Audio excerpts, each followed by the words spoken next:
Pendahuluan, Aturan Baru Pelaporan Keuangan Indonesia, PP 43 2025. Peraturan Pemerintah, PP, Nomor 43 Tahun 2025 telah diterbitkan sebagai aturan pelaksana dari undang-undang yang lebih besar, yaitu Undang-Undang Pengembangan dan Penguatan Sektor Keuangan, UU PPSK. Peraturan baru ini menandai era baru dalam cara perusahaan di Indonesia harus menyusun dan melaporkan data keuangan mereka. Tujuan utama dari PP 43 2025 adalah untuk meningkatkan transparansi, akurasi, dan efisiensi dalam pelaporan keuangan di seluruh sektor. Konsep utama, satu pintu, untuk laporan keuangan. Inovasi terbesar dari peraturan ini adalah pengenalan sebuah sistem terpadu yang disebut Platform Bersama Pelaporan Keuangan, PBPK. Bagi kalangan awam, PBPK ini dapat dibayangkan sebagai satu jendela atau pintu online terpusat. Jika sebelumnya perusahaan mungkin perlu melaporkan data keuangannya secara terpisah ke berbagai lembaga, seperti OJK, Bank Indonesia, atau Ditjen Pajak, PBPK bertujuan menyatukan ini. Nantinya, semua laporan keuangan dari entitas yang diwajibkan akan dikumpulkan di satu platform ini secara elektronik dan terstandardisasi. Dua dampak utama bagi pemerintah dan bisnis. Regulasi ini memiliki dua implikasi besar yang berjalan seiringan. Untuk otoritas, pemerintah dan pajak integrasi data ini memberikan otoritas, termasuk Direktorat Jenderal Pajak, DJP, akses yang jauh lebih mudah dan kuat ke data keuangan perusahaan. Ini diharapkan dapat memperkuat pengawasan dan akurasi basis data perpajakan. Untuk pelaku usaha, ini adalah sebuah alarm atau peringatan untuk lebih serius. Perusahaan dituntut untuk meningkatkan kualitas sistem akuntansi, kepatuhan pelaporan, dan tata kelola keuangan mereka. Kegagalan untuk beradaptasi tidak hanya berisiko sanksi, tetapi juga potensi risiko koreksi pajak yang lebih besar di masa depan. Pengenalan PBPK bukanlah sekadar pembaruan administratif. Ini adalah langkah strategis menuju regulasi berbasis data, data-driven regulation. Ketika semua data keuangan berada dalam satu format elektronik yang seragam, otoritas dapat menganalisis kepatuhan secara otomatis dan masif, jauh sebelum auditor fisik perlu turun ke lapangan. Logika dasar, mengapa laporan keuangan dibuat? Untuk memahami mengapa PP 43 ini ada, penting untuk mundur sejenak dan memahami logika paling dasar, untuk apa sebenarnya laporan keuangan dibuat. Dasar teori yang digunakan dalam dunia akuntansi modern disebut Decision Usefulness Theory, teori kegunaan keputusan. Sederhananya, ini berarti laporan keuangan dibuat dengan satu tujuan utama, agar bermanfaat, useful, bagi penggunanya dalam mengambil keputusan ekonomi. Dualitas pengguna, sumber semua konflik. Masalahnya, dan ini adalah inti dari banyak kerumitan akuntansi dan pajak, adalah bahwa laporan keuangan memiliki dua kelompok pengguna utama dengan kebutuhan yang seringkali bertentangan. Pengguna umum, tujuan umum ini adalah investor, pemegang saham, dan kreditur, bank. Fokus mereka adalah masa depan. Mereka membaca laporan keuangan untuk menjawab pertanyaan, apakah perusahaan ini prospektif? Haruskah saya tanam modal atau berikan pinjaman? Pengguna khusus, tujuan khusus ini adalah otoritas, terutama otoritas pajak. Fokus mereka adalah masa lalu. Mereka membaca laporan keuangan untuk menjawab pertanyaan, berapa penghasilan yang terbukti diperoleh tahun lalu? Berapa pajak yang harus dibayar berdasarkan bukti tersebut? Konflik antara pebisnis dan otoritas pajak seringkali bukan karena salah satu pihak ingin menang sendiri, tetapi karena mereka beroperasi dari dua filosofi yang berbeda. Investor melihat dengan kacamata optimisme, potensi masa depan, sementara pajak melihat dengan kacamata skeptis, bukti masa lalu. Perdebatan inti, mengapa laporan bisnis, akuntansi, dan laporan pajak berbeda? Perbedaan filosofi antara investor dan pajak ini melahirkan dua standar pelaporan yang berbeda, yang menyebabkan mengapa laporan keuangan untuk RUPS, rapat umum pemegang saham, bisa berbeda dengan laporan untuk pajak, SPT. Evolusi aturan akuntansi. Zaman dulu, fokus pajak dan keandalan. Akuntansi zaman dulu berfokus pada prinsip, reliability, keandalan. Artinya, setiap angka yang tercatat harus bisa diandalkan dan diverifikasi ke bukti transaksi, nota, kwitansi. Ini melahirkan prinsip, historical cost, biaya historis. Penjelasan sederhana, jika Anda membeli pabrik 20 tahun lalu seharga 1 miliar rupiah, maka di laporan keuangan, aset itu akan selalu tercatat sebesar 1 miliar rupiah sesuai harga belinya. Zaman sekarang, fokus investor dan relevansi. Akuntansi modern yang dianut global, seperti IFRS, bergeser ke prinsip, relevansi. Investor tidak peduli berapa harga pabrik itu 20 tahun lalu, mereka ingin tahu berapa nilainya sekarang. Ini melahirkan prinsip, fair value, nilai wajar. Penjelasan sederhana, pabrik yang dulu dibeli 1 miliar rupiah, biaya historis, mungkin nilai pasarnya sekarang adalah 50 miliar rupiah, nilai wajar. Investor menuntut angka 50 miliar rupiah karena lebih relevan untuk mengambil keputusan. Mengapa pajak, ketinggalan zaman, dan tetap pakai biaya historis? Otoritas pajak secara sadar tidak bisa dan tidak akan mengikuti akuntansi modern, fair value, untuk menghitung pajak. Ada dua alasan fundamental untuk ini. Masalah auditabilitas, pembuktian, nilai wajar, seringkali bersifat subjektif atau berdasarkan estimasi. Otoritas pajak akan kesulitan mengauditnya. Seperti yang diilustrasikan dalam webinar, harga pasar yang mana? Pasar Minggu, Senin, atau Selasa? Pajak membutuhkan angka yang pasti dan memiliki bukti transaksi yang jelas, biaya historis. Masalah, ability to pay, kemampuan bayar ini adalah alasan terpenting. Jika pabrik Anda yang bernilai 1 miliar rupiah tiba-tiba dinilai ulang menjadi 50 miliar rupiah, fair value, Anda mendapat keuntungan di atas kertas, unrealized gain, sebesar 49 miliar rupiah. Jika pajak dikenakan atas angka ini, Anda harus membayar pajak atas 49 miliar rupiah tanpa memiliki uang tunai, cash, untuk membayarnya. Pajak hanya bisa dikenakan atas penghasilan yang sudah benar-benar diterima atau terrealisasi. Asal-usul aturan pajak, 3M. Wawasan terpenting dari webinar ini adalah penjelasan mengenai aturan biaya dalam perpajakan, yang dikenal dengan aturan 3M. Biaya yang boleh dikurangkan dari penghasilan adalah biaya untuk mendapatkan, menagih, dan memelihara penghasilan.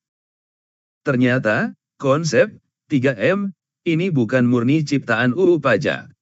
Konsep ini adalah fosil atau sisa dari prinsip akuntansi lama, zaman biaya historis, yang disebut matching cost against revenue, prinsip menandingkan biaya dengan pendapatan.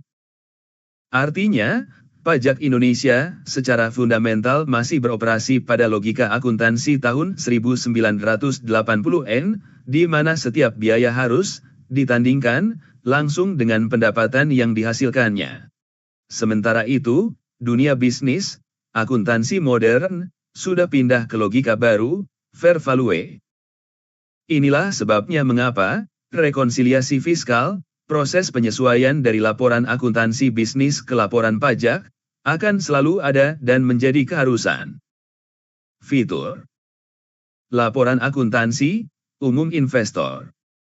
Laporan pajak, khusus pemerintah. Tujuan. Menilai potensi masa depan. Mengukur kemampuan bayar di masa lalu.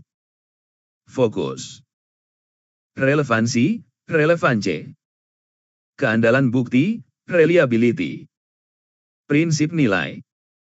Nilai wajar, fair value harga pasar. Biaya historis, historical cost harga beli. Logika biaya. Fokus pada neraca, balance sheet. Fokus pada laba rugi, income statement. Contoh pertanyaan. Berapa nilai aset saya sekarang? Berapa harga beli aset ini dulu? Membedah isi kunci PP 43 tahun 2025. Dengan memahami latar belakang konflik di atas, kita bisa melihat siapa yang dituju oleh PP 43 dan apa dampaknya. Siapa yang wajib tunduk pada aturan ini? Definisi, pelapor. Ini adalah bagian paling praktis yang harus dipahami. PP 43 tahun 2025 tidak berlaku untuk semua perusahaan di Indonesia. Aturan ini berlaku untuk entitas yang didefinisikan sebagai pelapor. Pelapor ini dibagi menjadi dua kelompok utama. Pelaku usaha sektor keuangan, PUS.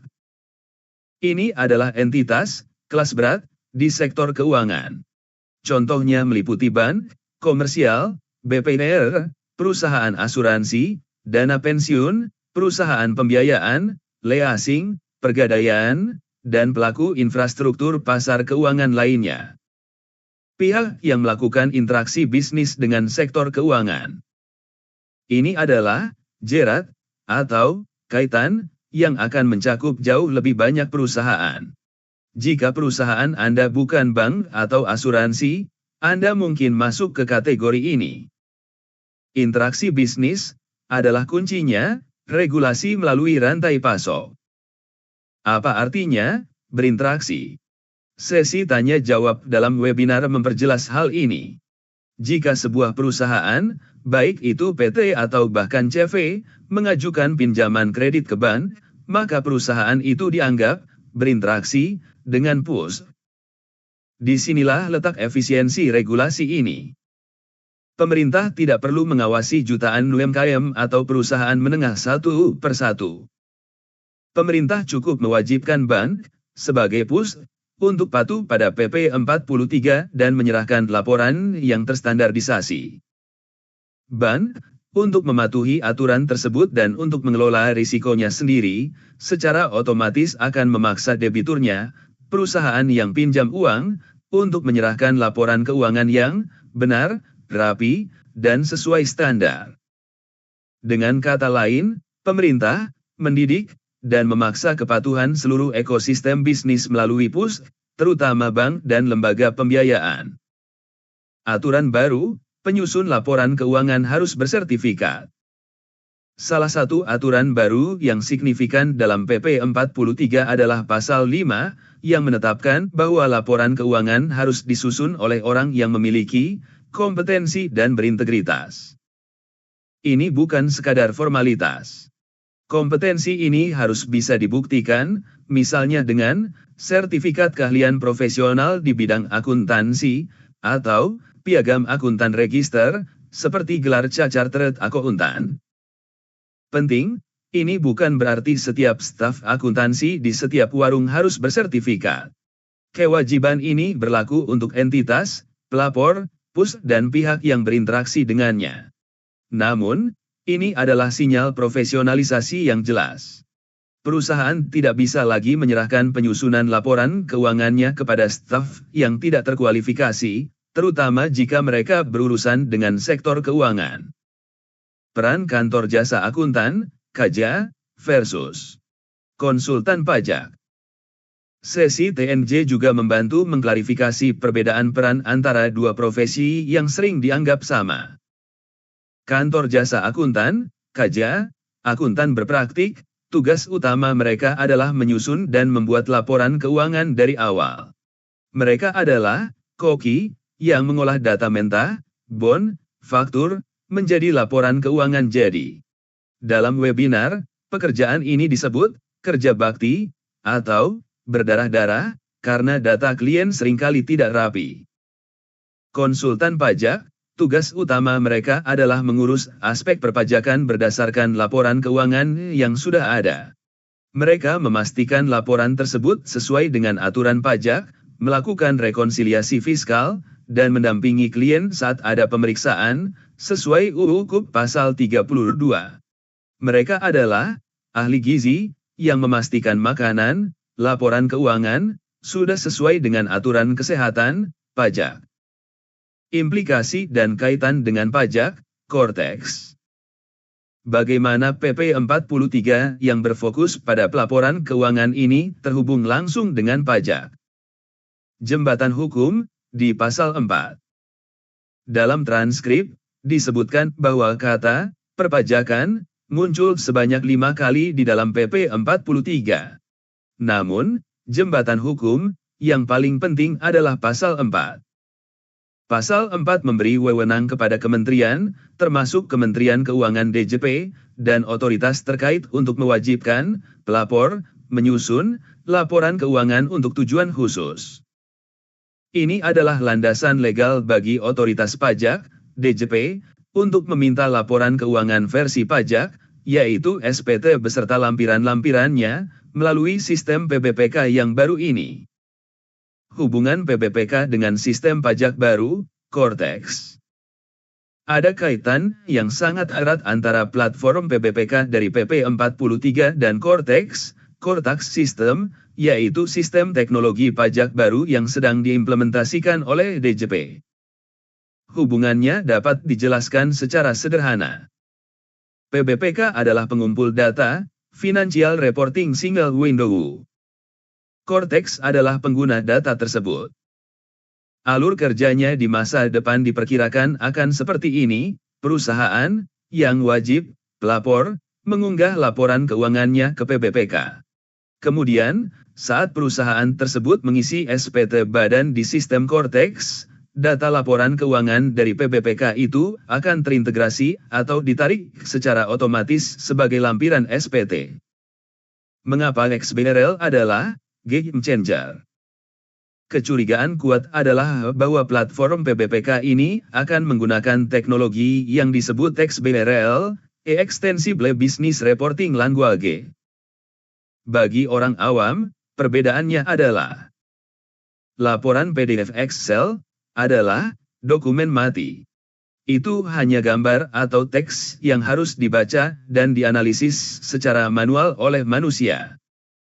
Laporan XBRL adalah dokumen pintar.